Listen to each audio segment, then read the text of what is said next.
ગુજરાતીઓનું mini Kashmir Manali એટલે રાજસ્થાનના hill station Mount Abu. Hill station Mount આબુમાં તાપમાન 0, જ્યારે ગુરુ શિખરમાં -3 ડિગ્રી પહોંચતા બરફ છવાયો.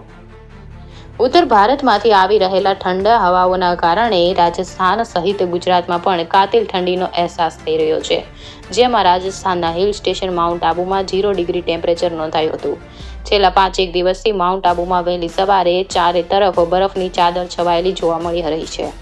ગુજરાતમાંથી પહોંચતા સહેલાણીઓ આહલાદક વાતાવરણ જોઈએ કાશ્મીર અને મનાલી જેવો અહેસાસ માણી રહ્યા છે. બનાસકાંઠા જિલ્લાને અડીને આવેલ રાજસ્થાન હિલ સ્ટેશન માઉન્ટ આબુમાં મોટી સંખ્યામાં ગુજરાતીઓ ઠંડીનો અહેસાસ માણવા પહોંચતા હોય છે.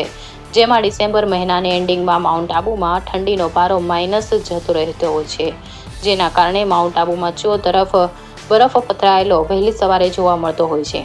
ત્યારે આ વર્ષે પણ છેલ્લા 5 દિવસમાં ઠંડીનો પારો ગગડતા 0 ડિગ્રી ટેમ્પરેચર નોંધાયું છે.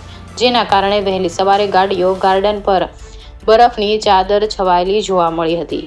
ગુજરાતમાંથી પહોંચેલા સહેલાણીઓ બરફની ચાદરો તેમજ આહલાદક વાતાવરણ જોઈએ કાશ્મીર મનાલી જેવો અહેસાસ માઉન્ટ આબુમાં માણી રહ્યા છે. ઉત્તર ભારતમાંથી આવી રહેલા ઠંડી હવાઓના કારણે ગુજરાત સહિત રાજસ્થાનમાં ભારે ઠંડીનો અહેસાસ લોકો માણી રહ્યા છે. ઇન્ડિયા 24 ન્યૂઝ રિપોર્ટર દીપક પુરબિયા, બનાસકાંઠા.